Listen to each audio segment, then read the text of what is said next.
Assalamualaikum warahmatullahi wabarakatuh. Alhamdulillah nahmaduhu wa nasta'inuhu wa nastaghfiruh wa na'udzu billahi min shururi anfusina wa min sayyiati a'malina. May yahdihillahu fala mudilla lahu wa may yudlil falan tajida lahu waliyyan mursyida. Alhamdulillah, insyaallah pada hari ini kita akan menyambung kepada juzuk yang ke-10 dan juzuk ke-11. Kita tengok kedua-duanya sekali. Okay, insyaallah. Kerana juzuk yang ke-10 ini surah Al-Anfal ayat 41 hingga 75, dan kemudian surah At-Taubah, surah At-Taubah ayat 1 hingga 93. Dan interesting kalau kita kaitkan dengan juzuk yang ke-11. Ini kita ambil overview dulu.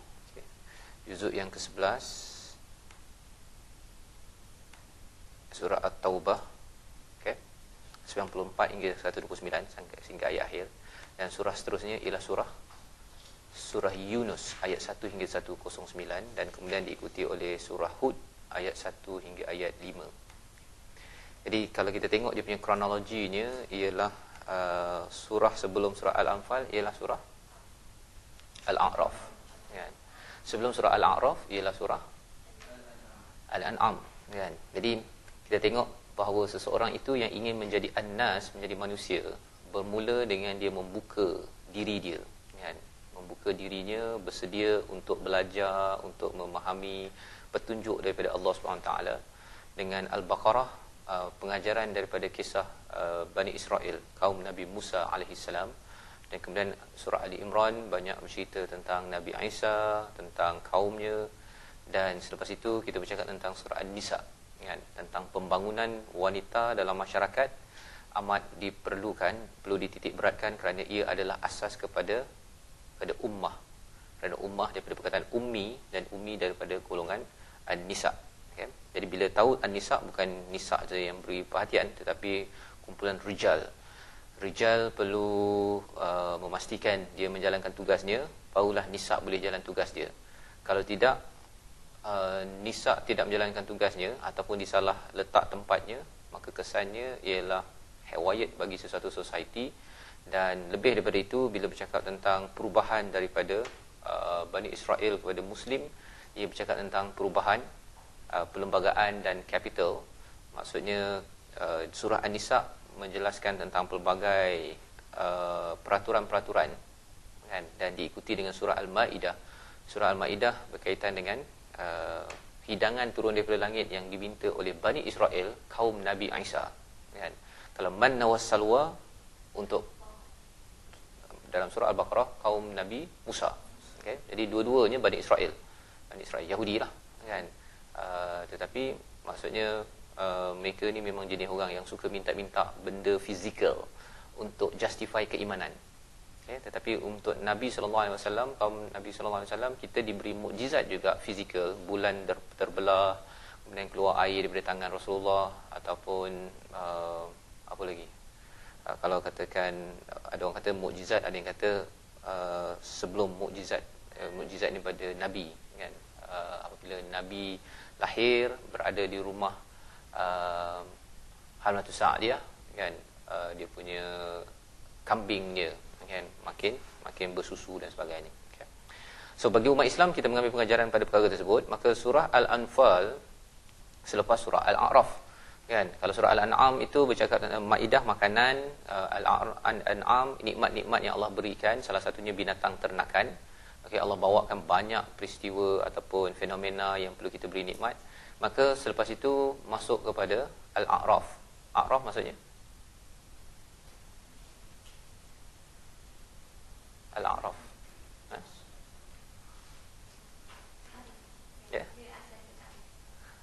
Arif, okey. Tapi A'raf yang dimaklumi, tetapi kalau ma'ruf, tapi maksud Al-A'raf dalam terjemahan tempat tertinggi, okey. Bercakap tentang tempat tertinggi ini pasal orang maklum tempat tersebut, okey. Iaitu tempatnya dikaitkan juga dengan dikaitkan dengan, kalau istilah Ashabul A'raf adalah orang yang berada di tempat tertinggi, okay? Kalau di akhirat nanti tempat tertinggi itu di antara syurga dan neraka. So itu perbincangan lain yang kita boleh tengok balik dalam surah Al-A'raf macam mana diskusi je. Tapi teruskan dengan surah Al-Anfal.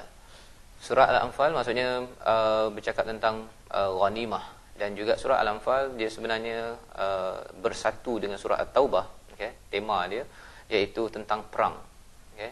Cuma At-Taubah ini mengapa dikaitkan dengan At-Taubah, kerana ia bercakap tentang, kalau kita tengok surah At-Taubah bermaksud pengampunan, bermula dengan perakuan pada hari pembukaan kota Mekah, terbatal semua perjanjian, diakhiri dengan perakuan Nabi sedih dengan kaumnya tenggelam dalam kekafiran, jika masih tidak beriman Allah berpesan tawakal kepada Allah SWT.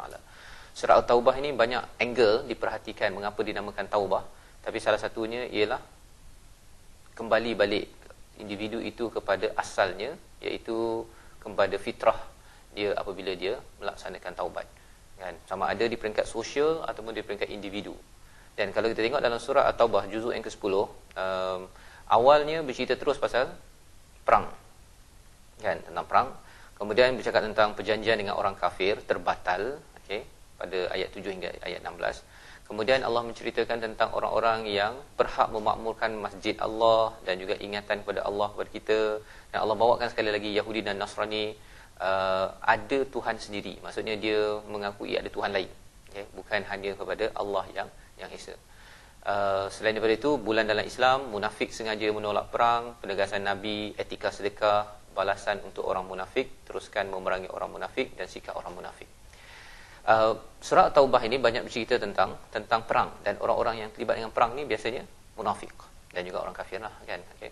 Terutama munafik diberi perhatian kat sini pada peringkat tengah, awalnya orang kafir, tengah tu diberitahu tentang orang munafik, kerana ini adalah tema sepanjang Al-Quran, okey, pasal nak justify bahawa kita ini an'amta alaihim ghairil maghdubi alaihim waladdallin, dan kita tak nak masuk di kalangan orang yang dimurkai dan disesatkan, okey. Dan lebih daripada itu ialah kalau kita tengok surah Taubah diikuti dengan satu surah nama seorang nabi yang melaksanakan taubat, iaitu Nabi Yunus, kan. Ini maksudnya taubat ini bukan perkara yang hanya untuk orang-orang biasa lah. Pada nabi pun ia adalah satu perkara yang perlu diberi perhatian, dan ciri-ciri orang kafir munafik ini perlu kita ambil iktibar dalam hidup kita, okey. Ia sampai sekarang, kan, Yahudi Nasrani ini dia sampai sekarang dia punya ceritanya, dan kalau kita tengok surah Lahab, okey, surah Al-Masad, tabbat yada abi lahabin wa tab, turun ketika Abu Lahab masih hidup, kan. Tapi mengapa dia tak buktikan bahawa surah tersebut salah, kan? Kalau dia kata wahyu ni tak betul, Tuhan ni tak betul, dia boleh dia cakap, kan, bahawa okey, aku beriman pada Allah. Saya katakan satu hari ke dua hari ke, dan proof bahawa ayat Al-Quran itu salah. Ayat Al-Quran itu salah. Tapi dia tak buat, kan. Dia dengar tapi dia tak buat. Kerana apa? Kerana ayat Al-Quran ni adalah mukjizat. Allah tahu, kan. Allah tahu. Sebagaimana juga dalam surah Al-Kafirun, ayat tersebut bukan bercakap tentang kita cakap ayat tersebut kepada orang kafir, orang kafir sekarang ni. Qul ya ayyuhal kafirun. Al-kafirun itu definite kepada orang kafir pada waktu itu. Yang definite kafir, yang Allah tahu dia takkan beriman kepada Allah SWT. Tapi jangan pula kita cakap pada orang yang kafir sekarang ni, qul ya ayyuhal kafirun la a'budu ma ta'budun wa la antum, kamu ni memang tak akan dapat hidayah apa semua, tak boleh. Okey, pasal kefahaman semua ayat-ayat dalam Al-Quran perlu mengikut konteks, kan, mengikut konteks. Dan salah satu ilmu konteks ini adalah asbabun nuzul, kan, sebab turunnya ayat tersebut. Tapi lebih daripada itu konteks dia dari segi maksud dia, kan. Al-kafirun dengan kafirun lain, kan. Kalau katakan tabbat yada abi lahabin wa tab ma aghna anhu maluhu kama wa ma kasab, kan, maka ayat itu sebenarnya untuk Abu Lahab sahaja. Tak boleh pula kita kata pasal orang tu menentang Islam, kita kata dia ni Abu Lahab. Tak boleh, kan. Pasal apa? Pasal Abu Lahab tu specific case, kan, yang Allah saja tahu dan wahyu masih turun. Maka zaman sekarang untuk membuktikan bahawa Al-Quran ini betul, kan, ialah pembuktian ciri-ciri orang Yahudi dan Nasara, terutama orang Yahudi yang kita tengok sekarang, serangan kepada Gaza, kan. Itu bukti apa?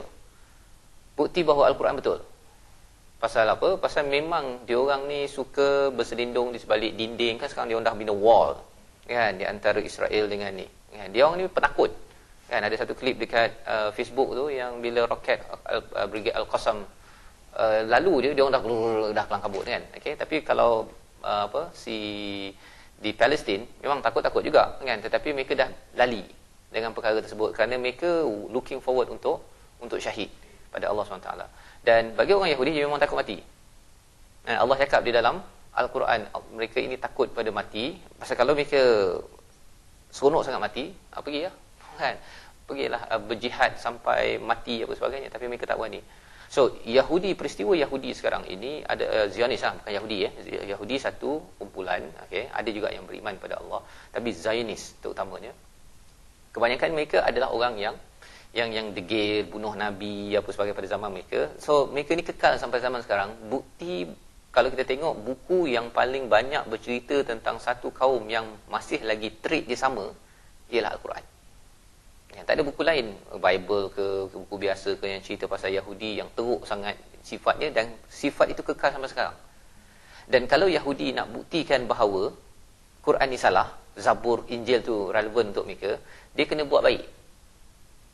Dia kena buat baik baru dia boleh dibuktikan bahawa Al-Quran ni tak relevan, yang betul adalah agama Yahudi, bahawa dia ni adalah the chosen people yang akan masuk syurga.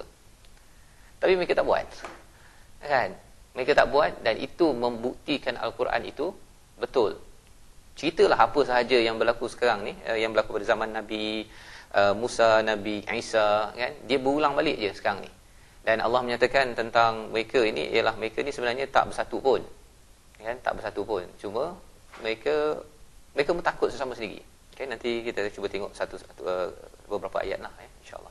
So itu juzuk yang ke-10 disambung dengan juzuk yang ke-11, iaitu peristiwa Nabi Yunus dan Nabi Yunus pula, Nabi Yunus dan juga Nabi Hud dalam surah Hud. Okay, itu hanya ayat 1 hingga ayat 5 sahaja. Maka apakah kandungan surah Yunus? Dimulakan Allah bersumpah dengan huruf Al-Quran. Kalau kita perasan bahawa banyak surah-surah bermula dengan huruf muqatta'ah, alif lam mim, alif lam ra apa sebagainya. Dan selepas itu temanya ialah Al-Quran. Okey. Orang kafir menolak dan menuduhnya sihir, diakhiri dengan Allah menyeru bahawa peringatan telah diberikan, terpulang dapat hidayah atau sesat adalah untuk diri sendiri. Poin penting ialah Al-Quran ini mesti menjadi bayinat, kan, mula-mula huda, bayinat minal huda, dan Allah memang sebutkan ini sedetail hurufnya, kan, alif lam mim. Allah bersumpah ataupun mulakan dengan alif lam mim tersebut, kan, pasal nak ceritakan bahawa setiap huruf itu pun mempunyai dia punya penjelasan yang tersendiri, jangan diambil ringan, kan. Contohnya yang kita bincang ka'ardus sama wa tiwal ard, dan juga arduhas samawati wal ard, kan, kita dah bincang, kan, okey. So beza, ada kaf sahaja berbeza. Kita tengok pada hari ini satu lagi contoh bila ada penggunaan perkataan lam at-taukid, okey, lam taukid. Satu ialah kita tengok dalam surah Luqman. Okey, surah Luqman bercakap tentang satu urusan yang susah dalam hidup ini, tapi antara dua susah tu mana yang lebih susah? Allah pisahkan dengan satu huruf lam. Okay. So mari kita tengok iaitu surah Luqman ayat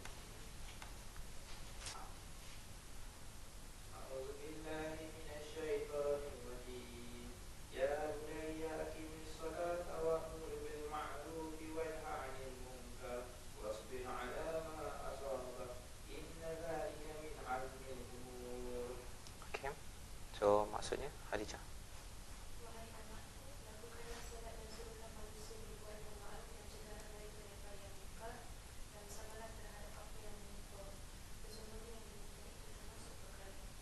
Okey.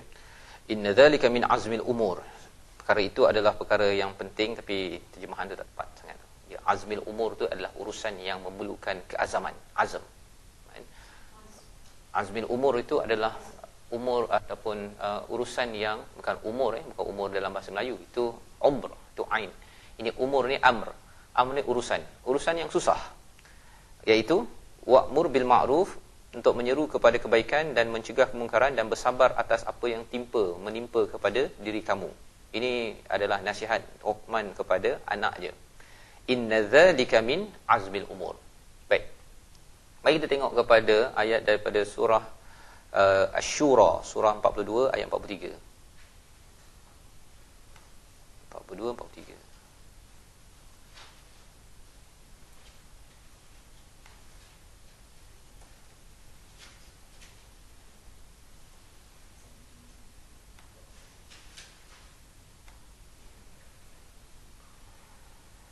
Ataupun ambil ayat 42 dululah. 42 dan 43. Bagi Sufyan nak baca.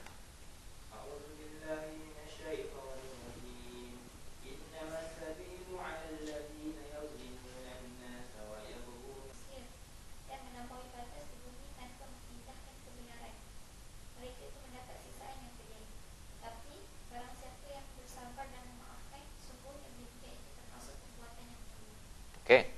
Innamas sabilu 'alal ladzina yadhlimuna an-nasa wa yabghuna fil ard bighairi al-haqq ulaika lahum 'adzabun alim wa laman sabara wa ghafara inna dzalika lamin azmil umur. Kalau ayat surah Luqman tadi ada juga inna dzalika min azmil umur, kan? Inna dzalika min azmil umur. Tapi di sini ada inna dzalika lamin azmil umur. Ada perkataan, ada huruf lam di situ. Dan lam tersebut adalah lam at-taukid, lam penegasan. Okey. Di antara dua ni mana yang lebih hurufnya? Surah Asy-Syura ataupun surah Luqman yang lebih huruf? Syura. So lebih huruf maksudnya lebih susah. Lebih panjang, lebih susah sebut, macam contohnya amal dan juga amal. Mana susah lebih sebut? Amal. So lebih susah beramal daripada beramal. Kan? Pasal beramal angan-angan, harapan. Macam bina legacy itu kan. Kita bercakap tentang surah Al-Kahf, khairun amala. Ya, sebaik-baik harapan. Sebaik-baik harapan kita merancang untuk legacy memang sebaik-baik amal harapan. Tapi itu baru harapan, cita-cita. Tapi kalau amala, nak ambil tindakan untuk melaksanakan legacy, itu lebih susah. Okay. So, dalam kes ini, ialah mengapa susah? Kerana ia bercakap tentang yadhlimunan nas. Zalim kepada manusia. Kalau orang menzalimi kita, nak sabar dan nak memaafkan itu, senang ke susah? Susah. Okay. Tapi kalau kita banding dengan yang satu lagi, apa seruannya?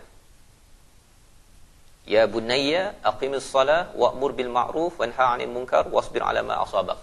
4 perkara itu datang dari siapa? Daripada manusia ke daripada Allah? Aqimis salah? Menunaikan solat. Daripada Allah, mana boleh, kan? Manusia tak bagi solat pun, Allah bagi solat. Wa'mur bil ma'ruf, Allah. Wanha 'anil munkar, Allah. Wasbir 'ala ma asabak. Apa yang ditimpa pada kita, siapa yang bagi? Manusia bagi ke Allah bagi? Allah bagi. So empat-empat itu daripada Allah. Kita tak boleh melawan pada Allah. So itu adalah susah. Tapi yang dengan manusia, kalau orang marah kita ke kutuk kita, kita nak balas balik, kan? Ataupun orang menzalimi ke, orang potong queue ke, potong dekat traffic light ke, whatever lah semua benda tu kan, kita boleh balas balik pasal manusia, kan? Kita nak pergi horn dia ke, kita nak pergi kejar dia balik ke, kita nak marah ke, kita boleh. So kalau kita ghafara, kan, apa seruannya? Walaman sabara wa ghafara. Sabar dan juga meminta ampun kepada Allah Subhanahu taala, inna dzalika lamin azmil umur. So itu contoh bagaimana membezakan di dalam Al-Quran ini tentang betapa satu huruf saja dia memberi satu intipati kepada kita, tetapi syarat ni kena faham bahasa Arabnya kan. Okay? Dan dengan knowledge session macam ni kita tahu, oh rupanya satu huruf berbeza je, kita dah tahu dah. Memang realiti Allah membezakan. Kita tahu dah dekat sana susah, kat sini susah. Tapi lebih susah dengan manusia. Dengan Allah ni memang tak ada siapa yang boleh lawan Allah kan. Pasal Allah dah suruh kita solat, kita nak lawan Allah pula kan. Tak sabar apa pasal kita tak puas hati dengan Allah ke? Tak ada orang buat macam tu. Allah suruh kita wa'mur ma'ruf wa'mur bil ma'ruf wanha 'anil munkar, kan? Seruan untuk berdakwah. Ada yang kata tak puas hati, mengapa kena berdakwah? Kan? Tak ada. Orang tak cakap pun begitu je. Tapi memang benda tu susah. Nak buat benda tu susah. Okay? Cuma yang ini kita ada pilihan. Sama ada nak buat tak nak buat, nak sabar ataupun tidak sabar kepada Allah Subhanahu Wa Taala. Baik. Jadi itu adalah sedikit daripada intipati program kita pada hari ini. Sekadar kita nak ambil contoh saja betapa dalam surah Yunus, okey, dan juga dalam surah Hud Allah mulakan dengan bersumpah dengan huruf muqatta'ah, huruf potong, kerana huruf ini penting dan ketika kita memahami Al-Quran ini amat penting diberi perhatian. Okay. Selain daripada itu, isi-isi daripada juzuk 10 dan 11 ini boleh diperhatikan. Terutama bila surah Yunus ini Allah banyak memberi templak kepada kita daripada ayat 31 ayat 39. Boleh kita baca sikit dapat. Okey, insya-Allah. Cuba baca ayat 31. Surah Yunus.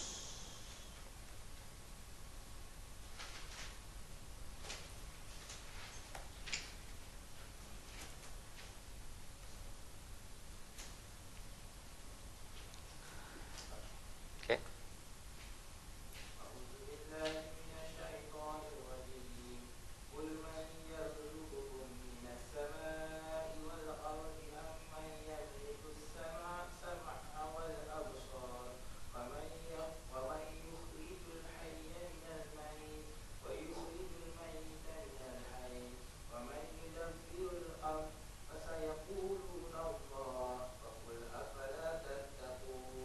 Okey, maksudnya. Katakanlah Muhammad, siapakah yang memberi rezeki kepadamu dari langit dan bumi? Atau siapakah yang berkuasa menciptakan pendengar dan penglihatan? Dan siapakah yang mengeluarkan yang hidup dari yang mati, dan mengeluarkan yang mati dari yang hidup? Dan siapakah yang mengatur segala urusan? Maka mereka akan menjawab, Allah. Maka katakanlah, mengapa kamu tidak berbuat apa-apa? Okey. So, ayat 31 hingga ayat yang ke-39 adalah penuh dengan statement-statement begini. Allah bertanya balik. Coaching. Kan? Allah coach kepada orang musyrik. Tapi orang musyrik tak baca ni lagi. So, dia coach pada kita juga. Kan? Yang penting kita mengambil perkara ni, memang Allah cakap pada musyrik, tapi sebenarnya mesej untuk kita. Jangan sampai jadi musyrik. Orang musyrik apa? Pasal dia mempersoalkan tentang siapakah yang menurunkan rezeki. Dia tak berapa beri perhatian sangat. Jadi kalau intellectual, ayat ini kita baca macam tadilah terjemahan. Tapi emotionally, ialah kita baca dengan ayat ini sebenarnya adalah satu templak kepada orang musyrik. Tapi pasal orang musyrik tak baca, kita yang baca, kita kena rasa templak daripada Allah ketika dibacakan ayat ini. Kan? Iaitu apa maksud templak?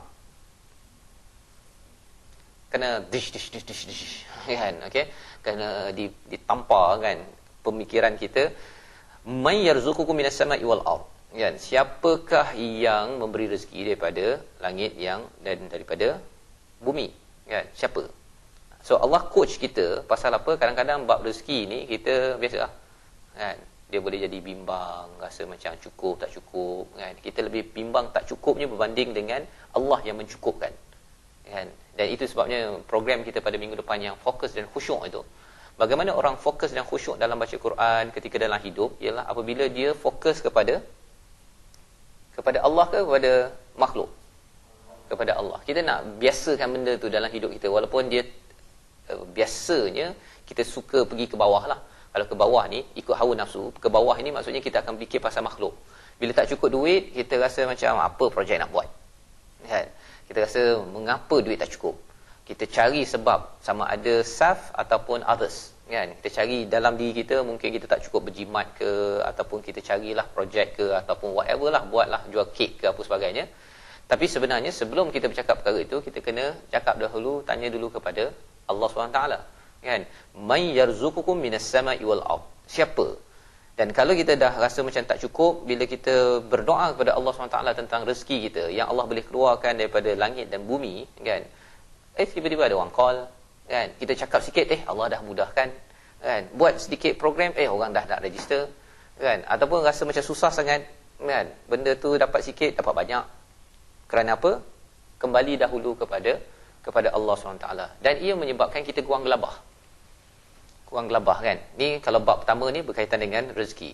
Tapi disebabkan gelabah tersebut, orang sanggup buat apa sahaja, bergaduh ke, sanggup sampai tidak beriman kepada Allah SWT. Yang ini Allah tanya kepada golongan musyrik, yang boleh berlaku juga kepada kita, kan. Ataupun ammay yamlikus sam'a wal absar, atau siapakah yang menguasai pendengaran dan penglihatan. Satu, rezeki keluar, kemudian pergi ke dalam balik. Allah coach tentang pendengaran dan mata. Siapa yang menguasai sebenarnya? Adakah manusia, kan, ataupun Allah Subhanahu Wa Taala? Nak cerita pasal sam' dan wal absar ini ialah kalau katakan kita masuk air je, kan, Masuk air dalam telinga kan waktu mandi, dah tak boleh dengar dengan bagus kan, dah tak rasa, tak selesa. Siapa yang jaga? Dan di sini istilahnya yamliku. Yamliku ada dua maksud kan, sama ada dia raja ataupun dia adalah pemilik. Kan istilah dalam Malik Yaumiddin boleh baca Malik Yaumiddin ataupun Malik Yaumiddin. Kalau Malik panjang kan, dengan Malik dua perkara berbeza. Malik itu maksudnya raja.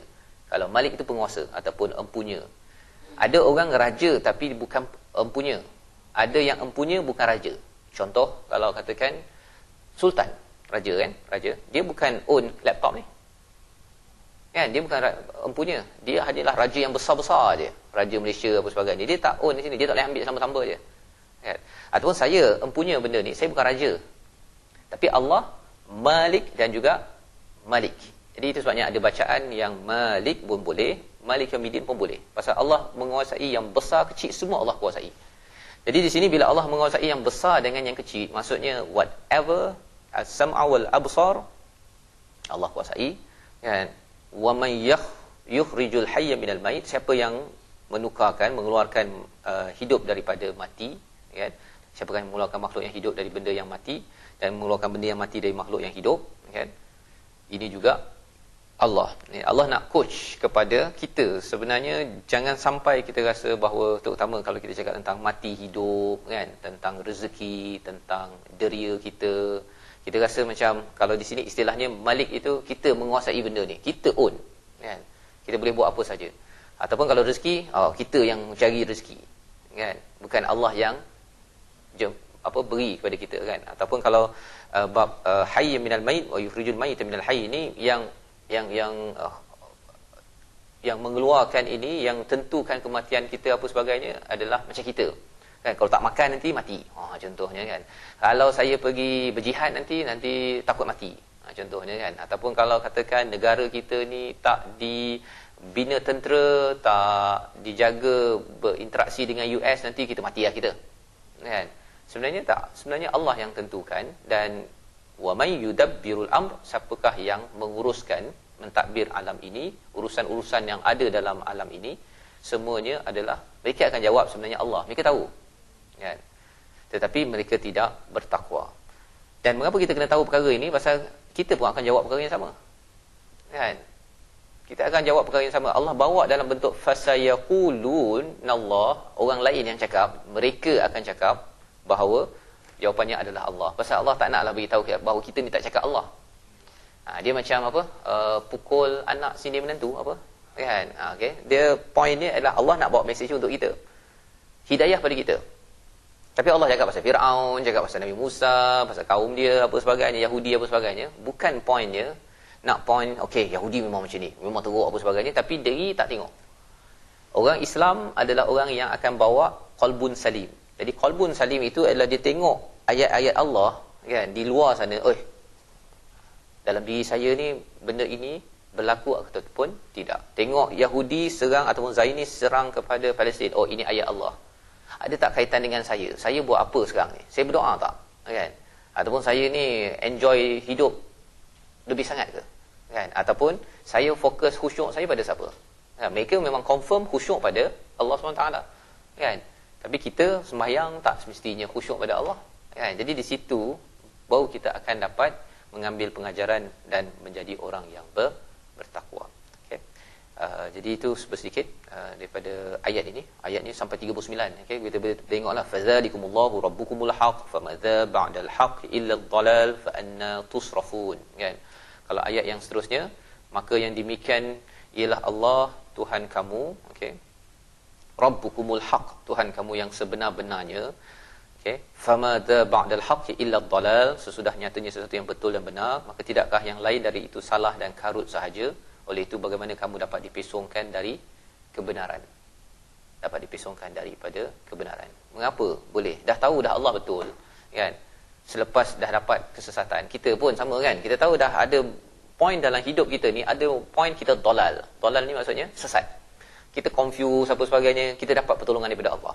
Ya, kita dah tahu dah, confirm Allah akan bantu kita. Tapi somehow, lepas itu dia akan terpesong balik semula. Kan? Mengapa jadi begitu? Mengapa? Kerana apa? Kerana itu adalah coaching daripada Allah, templak daripada Allah untuk kita jangan sampai menjadi orang yang tusrafun. Jadi orang yang terpesong ataupun dia tersasar daripada jalan yang sebenarnya. Ya, jadi itu sebabnya bila bercakap tentang ayat-ayat Allah, contoh dalam peristiwa sekarang ni, Zionis menyerang Israel, menyerang Palestin, kan? Dia bergantung pada sejauh mana kita mengambil itu sebagai ayat Allah ataupun tidak, kan? Dan ada orang mengambil ayat Allah terlampau intellectual, ada orang ambil ayat Allah amat emotional, kan? Kalau ayat Allah secara intellectual tu okey, Zionis serang Palestin, so what? Kan, intellectual. Tapi kalau katakan dari segi emotional yang menyebabkan kalau katakan imam dekat tempat saya pagi tadi dan juga malam tadi, okey, imam yang berbeza, dia dua-dua pasal dia tahu cerita di Palestin sana. Ketika baca surah Ali Imran malam tadi dan pagi tadi ketika berdoa, dia emotionally cry, kan, menangis. Pasal apa? Peristiwa di sana tu dia rasa macam itu adalah adik-beradik sendiri, kan? So bagi orang begini dia boleh menangis lah. Tapi kalau orang yang biasa, yang dia rasa apa nak lebih-lebih menangis pula, kan? Itu pasal intellectual saja yang berlaku. Okay. So kita kena expect jugalah ada orang yang intellectual saja. Ada orang yang fizikal saja, yang disuka je lah. Tengok bola Jerman kalahkan Brazil. Itu je lah, kan? Okay. So itu fizikal. Yang dia nampak itu je, dia tak nampak bahawa yang kat sana tu orang tengah sengsara. Dan pasal orang fizikal, dia tak nampak kaitan orang sana adalah dia, kan? Tapi kalau kita satu akidah, kita dengar kepada peristiwa tersebut, kita boleh pergi bazar Ramadan, kan? Kita boleh makan kuih ke, tak ada apa. Bagi bazar pun ada kuih, ada makanan dan sebagainya. Mereka kena tunggu nak makan tu tak pasti lagi. Kan? Pasal apa? Anytime dia bomb, kan? Dan mereka memang tak kisah pun pasal mereka beriman dengan ayat ini. Wa may yukhrijul hayya minal mayt wa yukhrijul mayta minal hayy. Kan? Mereka tak kisah dah pun. Cuma sejauh mana kita kisah ayat ini. Kan? Mereka insya-Allah, kan, yang syahidnya dengan senyumnya, gambar-gambar yang tersebar, kan.